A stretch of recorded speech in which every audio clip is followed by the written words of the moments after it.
Yeah, please start your session. Thank you. Good afternoon, doctors. Welcome to this webinar on the role of Oseltamivir in flu management, brought by Hitro. Hitro Healthcare, as you all know, the journey began for Hitro Healthcare in 1993, and we have got 30 plus years of excellence, state-of-the-art manufacturing facilities in 36 centers, 300 plus products in portfolio, and presence in 126 plus countries. We have got 21,000 employees globally, and we are amongst the largest manufacturers of ARV, APIs, and FDFs in the world. We are Asia's largest API manufacturing at SEZ complex, Visakhapatnam, Andhra Pradesh. Hitro Healthcare is a 360-degree solution provider striving to fulfill unmet healthcare needs, reaching to customers across India with wide product range encompassing multiple specialties, pioneering in quality and innovation. And we have distinction of bringing 4 biosimilar products to market within 5 years of initiation. They are Darbepoetin Alpha, Rituximab, Bevacizumab, and Adalimumab. During COVID-19 pandemic era, Hitro Healthcare, the pioneers in antivirus, offered Oseltamivir, Favipiravir, and Remdesivir to the patients, for which Hitro Healthcare was given Award of Pharma Excellence in August 2020 for COVID drugs. Today's webinar, role of Oseltamivir in flu management. We have got Dr. Pramod Jog as moderator and Dr. Ketan Shah and Dr. Ravindra Chopra as speakers. Welcome all of you.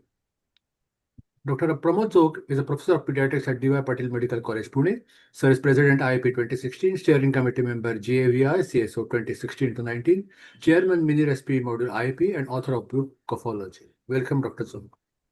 Dr. Ravindra Chopra, sir, is MBBS MD Pediatrics, Chief Pediatrician and Director, Muskan Children's Hospital, Surat. Welcome, Dr. Chopra. Dr. Ketan Shah is MD/DCH, Sir is President, Surat Pediatric Association, 2003, National Trainer, ATM, PSPP, ASK, IIP, CPIDC, How Do I Investigate, Rational Antibiotic Practice, National TB Module, Rapid Module. National Secretary, Pediatric Rheumatology Chapter, 2005 to 6, Organizing Chairperson, National Rheumatology Meet, 2006, EC Member, Gujarat Pediatric Association, 2014 and 2019, EC Member, ID Chapter, 2013. Welcome, Dr. Ketan Shah, and I hand over the session to Dr. Jog for further deliberations. Thank you, sir. I'll stop sharing. So, thank you, Dr. Prashant, for the kind words. And we will straight away start with today's discussion. It's an important topic because the monsoon is in full swing in majority of the parts of our country. And so many viral illnesses are, being encountered by the practicing pediatricians, which include influenza-like illnesses, which include dengue, and to some extent gastroenteritis. Now, the most important thing is that influenza is the father of all the influenza-like illnesses, because I always say that it's a systemic illness. Other illnesses like rhinovirus and others, they will produce rhinorrhea, sneezing, but the child will not be that unwell. And influenza basically comes with headache, myalgia, and weakness continues even after the recovery of the child. And it's very difficult to differentiate whether the child in front is suffering only from a mild viral illness or influenza, which is likely to progress into further categories. We all know that influenza is divided into categories like A, B, and C, depending on severity. So it's very important that we know as to what is the type of the patient that we are facing, and whether there are more than one viruses, which have attacked the child. For example, influenza with RSV, or whether influenza in addition to dengue. So we have to keep the antenna alert and look at the child with keen observation. At the same time, we have to remember that there are very few drugs in the armamentarium, like Oseltamivir, which have to be used early in the course of influenza to get a better outcome. And this better outcome relates to severity of the illness, reduction in the hospitalization, and reduction in the complications. So we are going to touch upon this aspect of therapy also. And we are also going to discuss about the diagnosis. In majority of the major cities, we have availability of RT-PCR for the diagnosis of viral infections, particularly viral respiratory infections. These investigations even today are beyond the economic reach of quite a few patients. And that is why we have to use our clinical acumen to the great extent. But if there are some patients from the IT sector, IT, I always say, are not only the ones from information technology, but they are inquisitive and troublesome parents, so they come to us and bang their laptop on our table, and they have so many questions. Sometimes, it's a pleasure to answer their queries, which are intelligent queries, but many a times, they take a lot of time, and we have to be, very, very clear about our own concepts.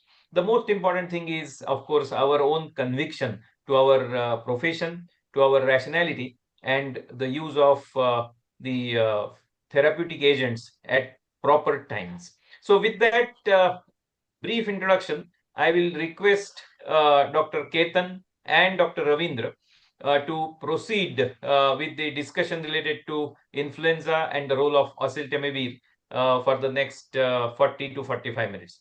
So it's all over to Dr. Ketan. Thank you. Good afternoon, everybody.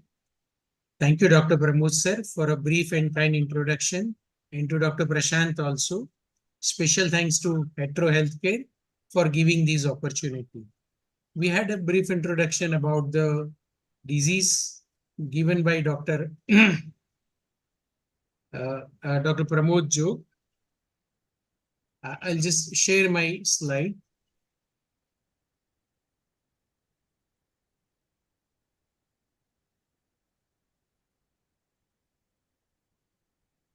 One second, please.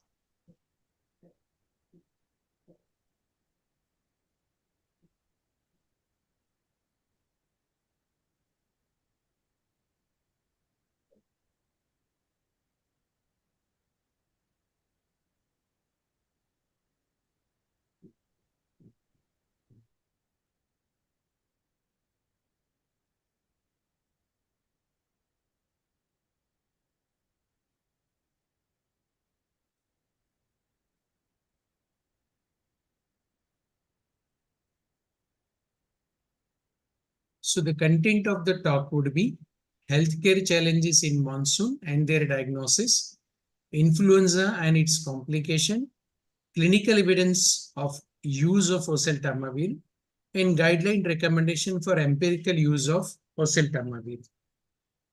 We know that the major challenges in the monsoon are influenza-like illness, H1N1, severe acute respiratory illness called as a SARI, which may be of any etiology, and COVID-19, we all have seen and all have faced the challenges. About influenza and India, we know very well that influenza does exist in India. The peak season is usually January to March and July to August, September. Correct time to vaccinate, I would say any time if you vaccinate, it is the best time. But for a pediatric population, the peak is between July to August. So June would be the better time. And even in January, if you can vaccinate, that would prevent the peak from January to March. This is the graph which has been taken from Purple Book of Indian Academy of Pediatrics, which is for the vaccination. It clearly shows that the peak comes in January till April end, and from again July to October end. So before January, if vaccination is done, this peak can be prevented or a child can be protected. And the second peak is between July to October. However, depending upon the state, there is a variability of the presentation. These are the statistical data from all over the world. The number of cases, death. Overall, the incidence is too high. The hospitalization of almost 5,88,000 for influenza, and the death is 26,000. This is the global burden of disease. Source is from Global Burden of Disease 2017 statistics. These are the data from the India also. In 2017, death was 2270. In 2022, up to March, the death were 399. We had a major pandemic in 2019 about the influenza disease in India also. The Indian data says that 5 to 10% of all ARI are due to influenza. 10 children out of 100, they suffer from influenza in their early life. 180 and 178 per 1,000 children per year below 1 to 2 years, there are the cases which seen in this number of population. Influenza associated ARI is 33 to 44 per 1,000 children per year. And in 2019 also, we had a pandemic where 22.8% children were positive for influenza. And in 2015 up to March, 30,766 cases were positive and 1809 people died because of influenza. So India has a very significant number of influenza throughout the year, throughout the decade. Northern India, the peak is usually in the January and March. Central India, it is July to September. Southern India, it is September to November. So almost throughout the year in India, it occurs. Winter and monsoon, it's a peak season, but few cases are seen even in the summer. And the pattern of circulating strain varies from 1 to 2, one type 1 to type B also. This is the graph representation of influenza in India. It has been clearly shown that the number of cases are 28798. There are deaths 1218 in 2019 because of influenza. Dr. Ravi, over to you. Can you just highlight this small study and its outcome? Over to you, Dr. Ravi. Yeah, thank you, Dr. Ketan. Thank you, Team Hetero. Good afternoon, Pramod sir.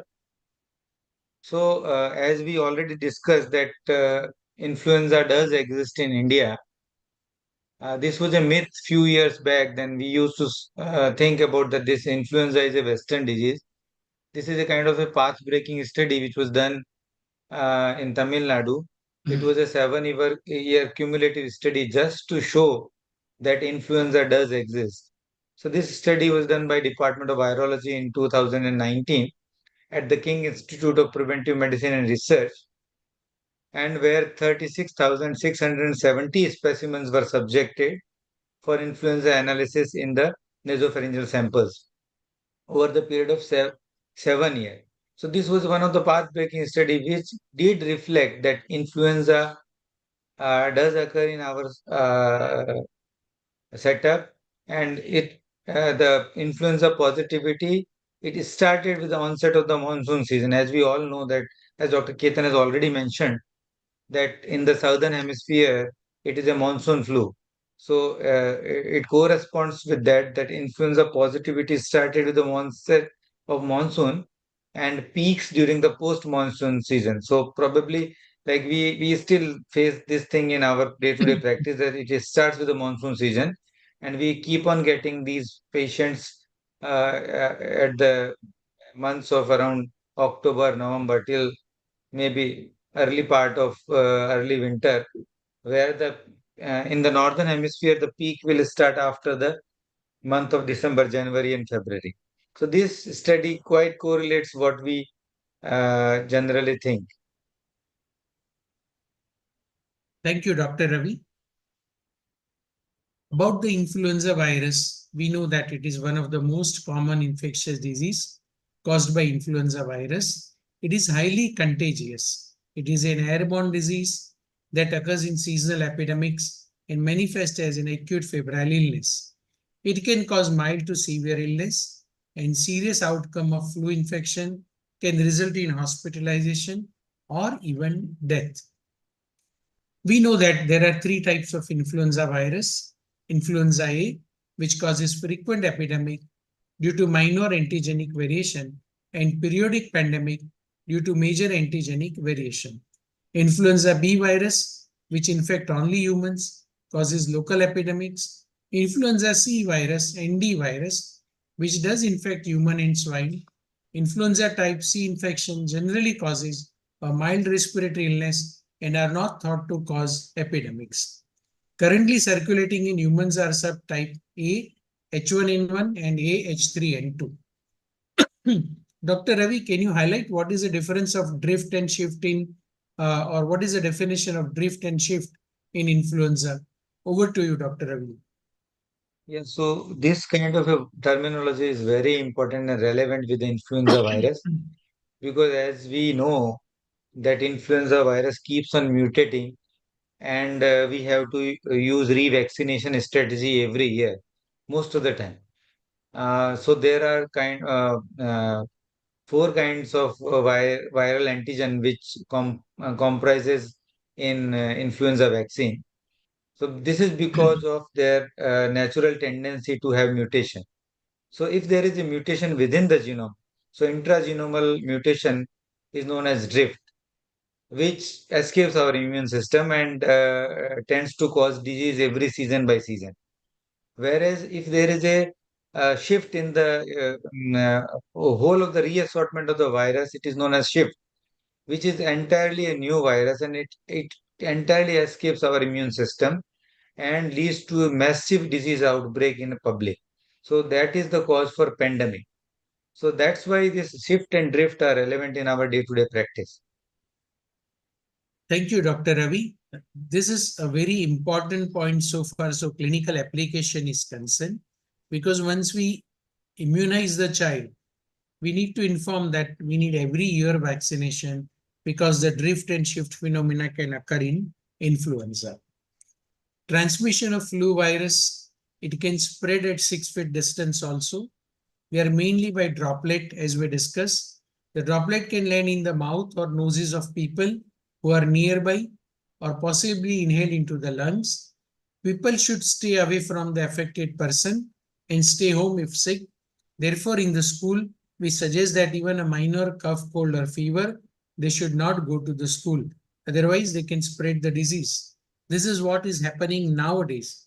The patient will come and the parents will come कि पूरी school में सब बच्चे को सर्दी खांसी है, उसके बाजू वाले को भी कफ हो गया था, and my child got sick. Most healthy adults may be able to infect other people beginning one day before symptoms, and up to 5 to 7 days of the illness, they can spread the disease. And children may pass the virus for longer than 7 days. So at least 5 to 7 days, the child should not go to the school and should not go to the social gathering. Dr. Ravi, this is the table which mention about the differentiation of influenza-like illness, which is called as ILI, H1N1, SARI, and COVID-19. Can you shortly elaborate the difference between these diseases? Over to you, Dr. Ravi. Yeah. So first of all, like how the ILI or influenza-like illness is a broader terminology which incorporates everything. So it is an acute respiratory infection which is associated with throat pain, rhinorrhea, cough, and fever which is more than 100.4. So by definition, ILI includes all these symptomatology. So it is a broader category which includes H1N1, SARI, COVID, and everything which is similar to influenza. So it is clinically very, very difficult to differentiate between any form of ILI, including H1N1 or any other disease. But there are few pointers that we can see that SARI being a very severe disease, it always incorporates respiratory distress or breathlessness, which may or may not be there with other conditions. And of course, in certain cases of COVID-19, with severe respiratory involvement, we have breathlessness. Then very important marker for COVID-19 is loss of smell and taste, which we can see in this table, that it is one of the cardinal symptoms of COVID-19. We don't get it in all cases of COVID-19, but yes, this, if present, is a good pointer towards COVID-19. Then other associated symptoms like GI symptoms are mainly predominant in COVID-19 rather than flu or any other ILI. Other body symptoms like headache, which generally is quite profound in influenza cases, like especially influenza A category, which is little severer than influenza B, which may or may not be present in other conditions like SARI and COVID-19. So these are the rough pointers which can, point toward a particular disease, but it is more about epidemiology, what you are getting in our surrounding, what virus is running in our vicinity, which tells about our clinical diagnosis rather than just on symptomatology. Okay, Ketan. Thank you, Dr. Ravi. Very rightly, you mentioned the differential diagnosis on clinical presentation. Headache, loss of smell and taste, diarrhea, these will have some differentiating point between the etiology. Nowadays, if the patient comes with severe headache and myalgia without respiratory, dengue is one of the differential diagnosis. But if the patient has a predominantly respiratory symptomatology, most likely it is H1N1. The emergency warning signs of flu sickness, as we remember in the PALS course and in any emergency, A, B, C, D, E, if the airway is compromised, like a fast breathing, grunting sound, alarm-nasal movement, respiratory rate has increased, there is a respiratory distress, there is a hypoxia, there is a feeble pulse, or if child is confused or very irritable, not feeding well, these are the warning signs mentioning about the sickness or the seriousness of the respiratory etiology. And the most common in this season is influenza, although RSV is going on, but any child above 1 to 2 years of the age, influenza is one of the differential diagnosis. Same way in the adult also, any compromise in airway, breathing, circulation, or CNS wise, confused or altered sensorium, these are the warning signs of sick patient. Now over to you, Dr. Ravi. Can you highlight what are the diagnostic tests available for the influenza? Over to you. Yes. So, diagnosis mainly in our day-to-day OPD practice is mainly clinical, but there are certain diagnostic tests which we can rely upon. And the most common and most reliable diagnostic test is a typified RT-PCR, which not only gives the diagnosis but also tells about the strain of the virus. And it is the most commonly used test, but though this is expensive and not probably affordable to many of our patients, then there are other diagnostics tests like non-typified PCR test, which we do in flu test, then flu panel test, which just tells about the presence of influenza A or B. Then there can be rapid antigen test, which is not very well validated and not in current use. Then some research tests are probably a viral culture, which is just for academic purpose, and fourfold rise in the antibody titer, which can retrospectively give us the diagnosis of influenza. So the mainstay is still clinical thing, and then RT-PCR is the most important thing. So coming to the complications, can I continue? Yeah, sure. Please, Dr. Ravi, continue, please. So in pediatric cases, like we have extension of the respiratory illnesses. So common places are like otitis media, sinusitis, worsening of pneumonia, secondary bacterial infection, then sometime muscle involvement like rhabdomyolysis, and rarely you can have a CNS involvement like encephalopathy. In adults, it is mainly worsening of the pre-existing condition like diabetes, chronic heart disease, chronic kidney disease, chronic bronchitis, worsening of asthma. These are the common complications we encounter in the flu cases. But in our pediatric cases, mainly it is extension of the infection and sometimes it's a prolonged flu. Thank you, Dr. Ravi.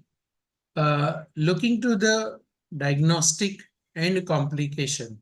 Diagnosis by RT-PCR, complication we all know. Depending upon the presentation, the patient can be divided into A, B, C category.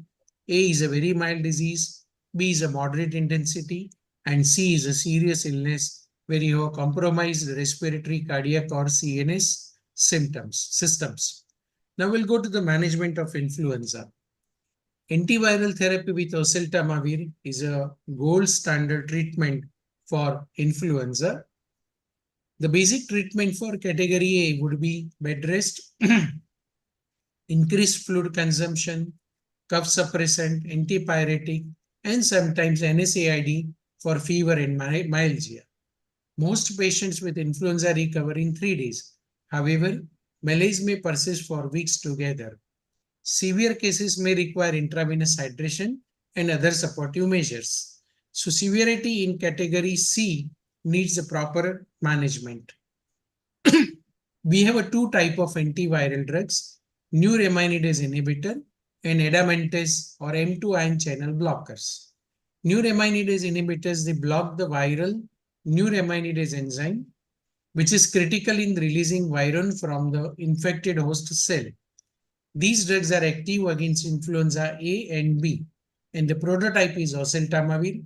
Zenamivir is not well studied and not well approved also.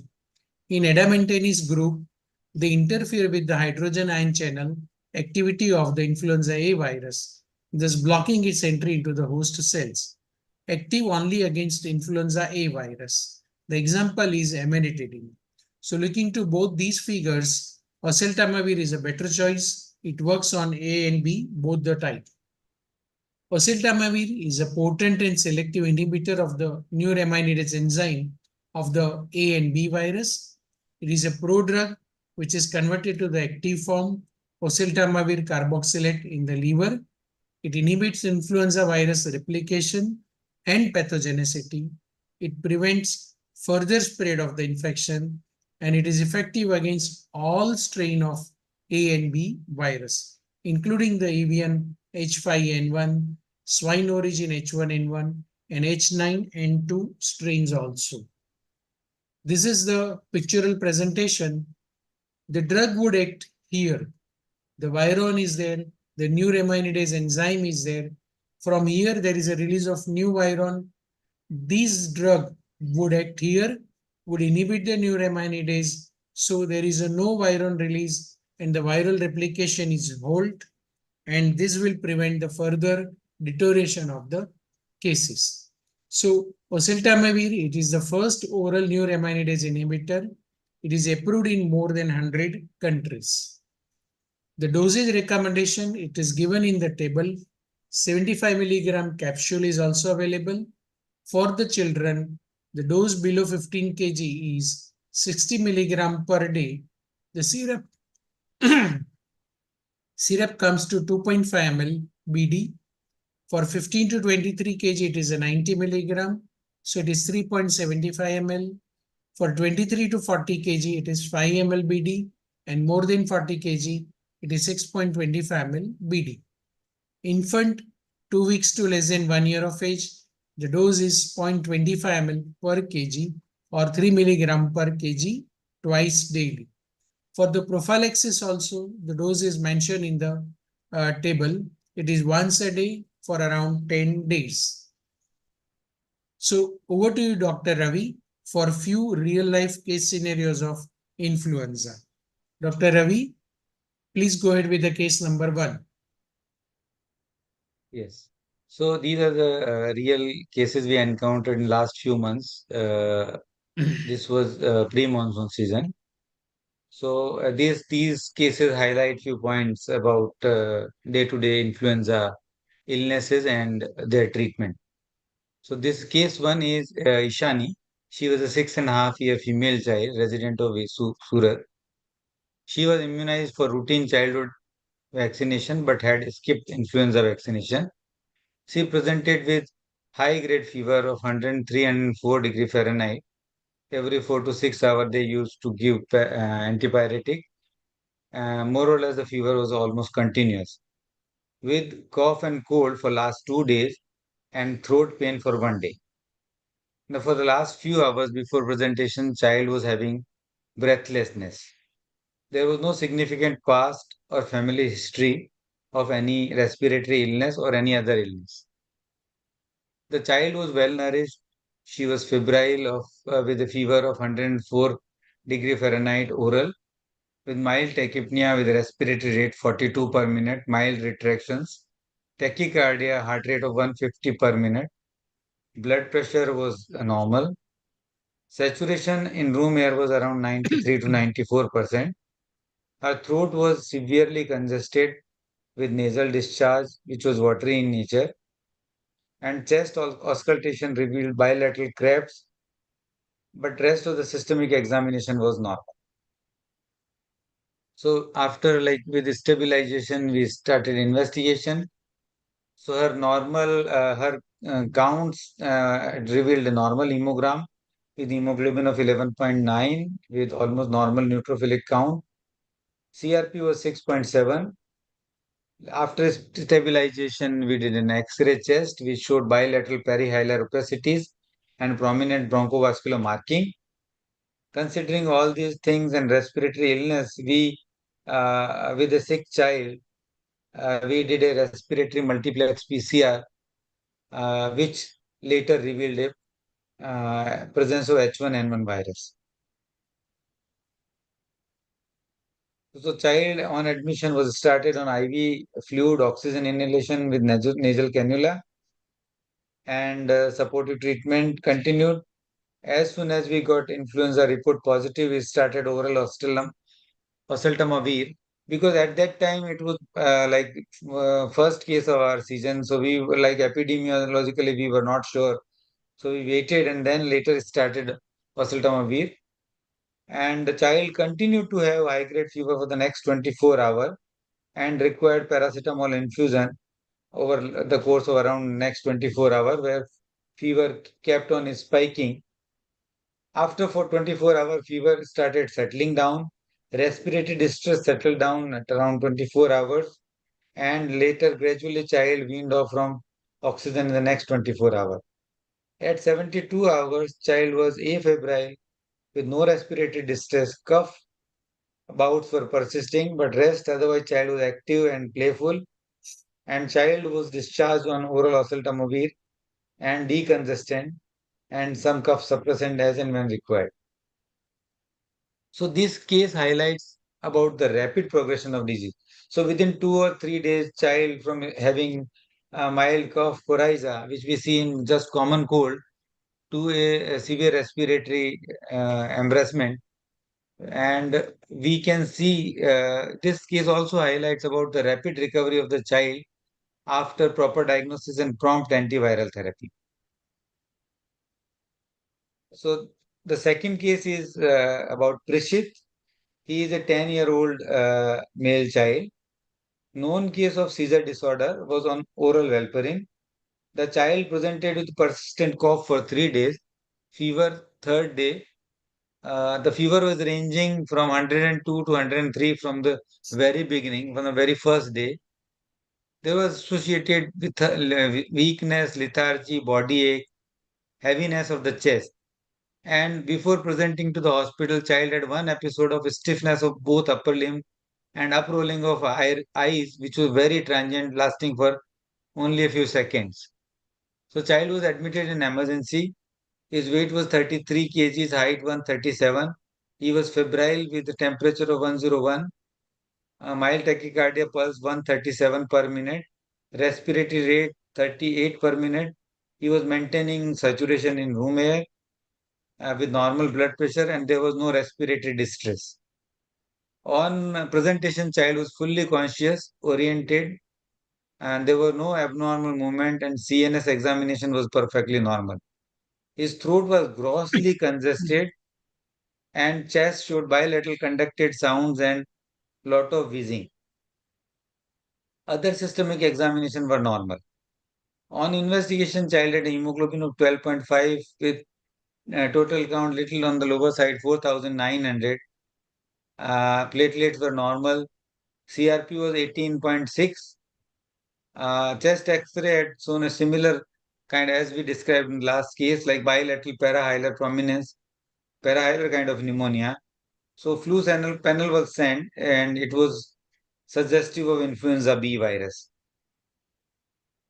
So this was a kind of X-ray of this child showing the parahilar prominence and no other lobar pathology. So a child was on admission, child was started IV fluid amoxiclav, and as the child was already taking amoxiclav on oral basis, and levosalbutamol nebulization was also started. Oral oseltamivir was started after the reports, and child showed significant improvement at around 24 hours. His nausea, lethargy, cough, they persisted for a couple of days, No further seizures were noted during the hospital stay and thereafter, and child was discharged on day 3 on oral oseltamivir and supportive treatment. So this case highlights about the worsening of the underlying condition, like influenza illness complicated by exacerbation of the seizure or breakthrough seizures in this child. So coming to the next case, she is a 14-year-old female child Avdhi. She presented with fever 6 days. Initial 2 days were high grade. So she was visiting her native village at Rajasthan, and there she started having fever, which was like very high grade initially, but then decrease in intensity. So child had been taking oral paracetamol since they were traveling and did not show to any healthcare professional. But the cough was increasing and child had severe lethargy and even was not able to stand and had to be brought in a wheelchair and had significant dizziness. There was a history of flu-like illness or cough and cold and with fever in when two family members at their native place. The child was dull looking, febrile 101.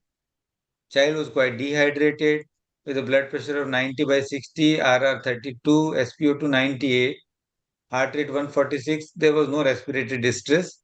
Throat was congested, conjunctiva was congested. Child was having stomatitis. There were bilateral lower lobe crepitations, fine crepitations, and rest of the systemic examination was not remarkable. So along with the routine investigation like hemoglobin 14.2, the child had leukopenia 3,400 with a neutrophil of 45%, and platelet were also on lower side, 1,69,000. Though we had also investigated other etiology like dengue and everything, they were negative. Electrolytes were also normal. Child had a CRP of 10 and X-ray showed bilateral lower zone haziness. So it was lower zone pneumonia, but distributed on both the lower lungs mainly. We did send a biofire which showed influenza A virus H1N1. So on hospital admission, child was started in IV fluid, IV ceftriaxone, and started with nebulization with Livolin. The child were added on oral oseltamivir after we got influenza report within few hours. Child had already stabilized a bit after rehydration, and there was improvement in her general condition. But child kept on improving on oral oseltamivir, and at 36 hours of therapy, child had improved significantly. There were no fever, no respiratory sign decreased. Child was very comfortable, active, agile, and alert. And later discharged after 3 days of oral medication at around 72 hours of admission. So this highlights that even during the late course of the disease, if we are forced to the wall, we can use oseltamivir in even later stages of influenza illness. So these three cases actually tell us three things. One is that rapid progression of the disease and rapid recovery with therapy, then worsening of the underlying condition, and influenza can be treated even after 48 hours, though it may be less effective, but yes, it did show significant improvement in our case. Over to you, Dr. Ketan. Thank you, Dr. Ravi. For the audience, these are the three prototype cases of use of oseltamivir in influenza illness. So looking to the severity, we have a few high-risk category people like infant, 2 weeks old, history of fever, cough, cold, family history of cough, cold, and fever. Adult person is admitted for ARI. So this is the right candidate to start oseltamivir empirically in this child because the infancy is a very high risk category. If there is no family history of cough, cold, probably this would be RSV. But adult admitted for ARI, then this is most likely influenza illness. Same way, any child who is immunocompromised like nephrotic syndrome, patient on chemotherapy, patient HIV positive, they are always at a risk. So these patients also, even for category A, they need the early treatment of oseltamivir. So known case of nephrotic syndrome, definitely ideal candidate to start the oseltamivir. Same way, 9 years old, known case of asthma. This is also a very high risk category because influenza is one of the risk factor to exacerbate the asthma illness. So here also the antiviral oseltamivir is recommended.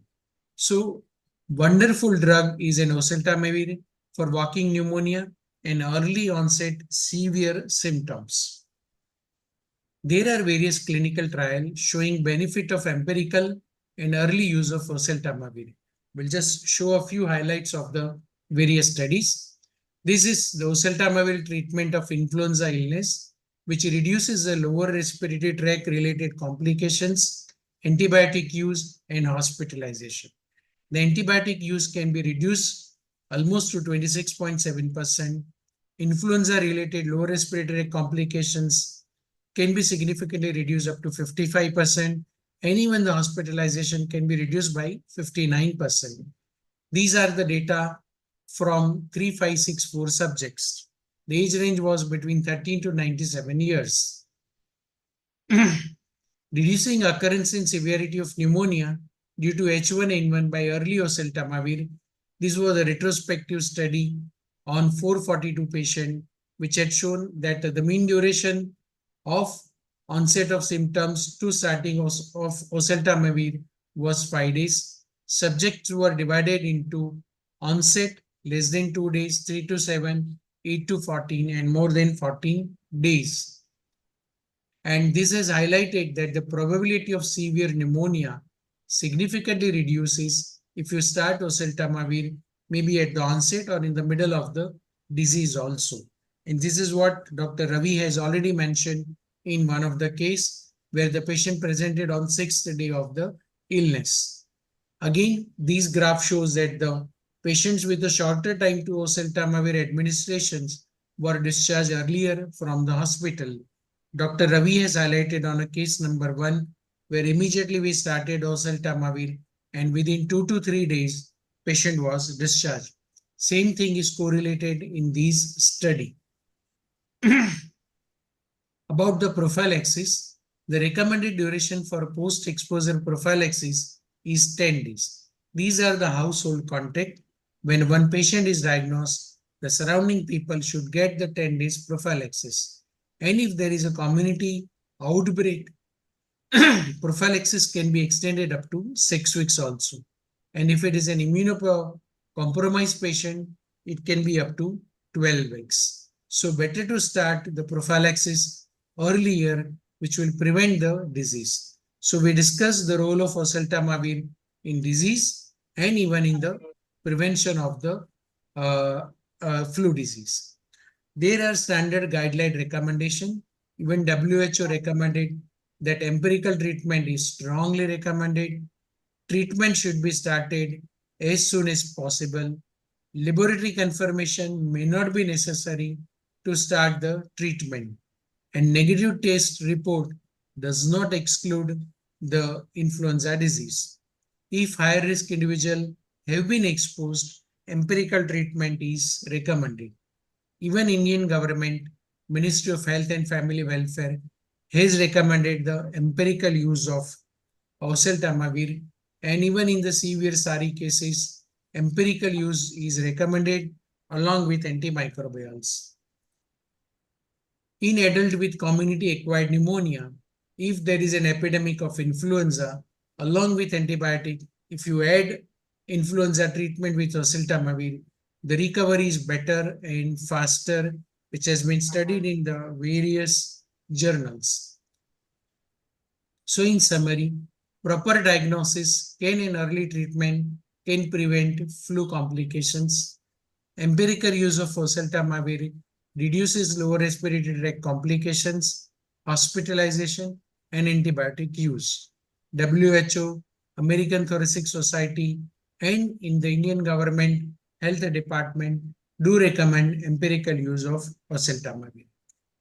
Thank you so much. Over to you, Dr. Pramod Jog, sir. Thank you. Thank you. Thank you very much, Ketan and Dr. Ravindra, for highlighting most important points related to the disease and the medication. I always say that this influenza virus is a naughty virus. Why naughty? Because it is an RNA virus. And all the RNA viruses like influenza and COVID-19, they are the ones who change their genetic makeup very rapidly. And that is why we see the drift and the shift that you discussed so well. So it is very important that we are aware that these viruses do not make a sudden change. Many times when we are dealing with these patients, as I said, some patients from a very high-fi category, when they come, they want that the child should recover very fast. Okay. And these days, that children, they have started going to the schools very early, and children get what we call as back-to-back viral infections. Okay. And with these back-to-back viral infections, it is our duty to counsel the parents that these are almost all like viral illnesses, and we need to be patient. Many times they pressurize us to give either antibiotics or something so that the child recovers fast. But I'm glad that you have mentioned categorically that it is only the B and the C category of this influenza where we need to investigate and also to treat. Otherwise, every child coming to us with fever and sore throat, the parents would demand something like oseltamivir. So during monsoon, it is very important that we ourselves are clear that the therapy is needed for children who are either in the B or the C category, where there is respiratory involvement to a great extent, crepitations or distress or hypoxia. So they are the ones who need oseltamivir. It is very important that we are aware of some clinical clues to some of these viruses. For example, rhinovirus will come only with sneezing, but there won't be much of weakness or myalgia or headache. Okay. There could be, adenoviruses, which could also be found in the RT-PCR. But adenovirus is one respiratory virus which also has non-respiratory features like hemorrhagic cystitis, or sometimes, they have mesenteric adenitis, or they might have conjunctivitis. And there the CBC and the CRP could be on the higher side. So that is one virus where CBC and CRP are on the higher side. So once in a while, if you get a child with different hematological parameters, you should be aware that there could be even some viruses which behave differently. And of course, we know that the viruses like COVID-19 are, of course, no more in the society, but they are associated with change of the taste and the sense of the smell and so on and so forth.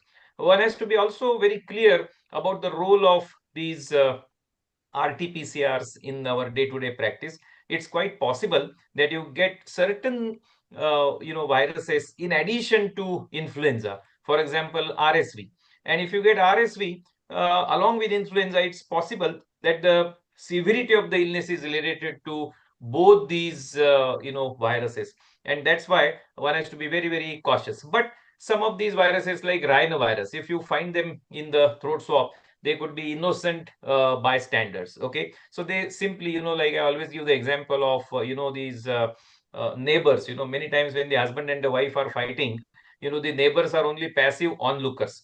Many viruses are like passive onlookers. They will only see how, there are fights going on in the family. So many times viruses, they set the stage for further bacterial infections. So a child with viral infection may, in conditions like reduction in the immunity or so on and so forth, may have additional bacterial infections. So one should be also aware that 25% of cases of influenza are associated with Streptococcus pneumoniae or staphylococcal infections.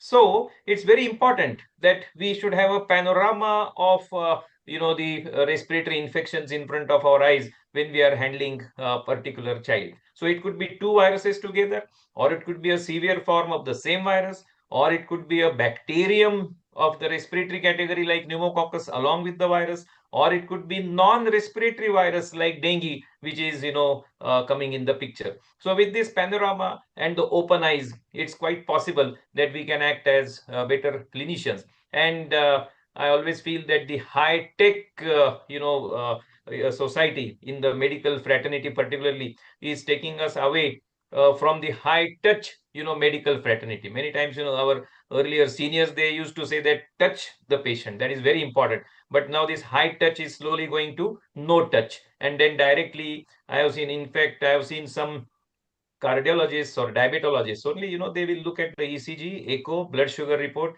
lipid profile. But then once I was accompanying one of my relatives to a diabetologist, and he simply never touched the patient. And the patient, when he came outside, sir, he asked me, these days doctors don't touch the patients or what? So, I was little, upset inside my mind. The point is that even though we are in the high-tech society, the high touch should not turn into no touch, okay? Because communication and counseling are important parts of the patient care, okay? So unless you communicate to the parents, they won't understand. They will feel that my child is not being treated. In the initial 3 days of a child in category A of influenza, we are giving hardly antipyretics and cough syrups sometimes, and plenty of fluids. So the patients will say, you are not giving anything, huh? So you please tell them that these are self-limiting viral illness in majority of the cases, and only if the child worsens, or if we find that there are additional symptoms or signs of bacterial involvement, I will go and give either antibiotics or antivirals.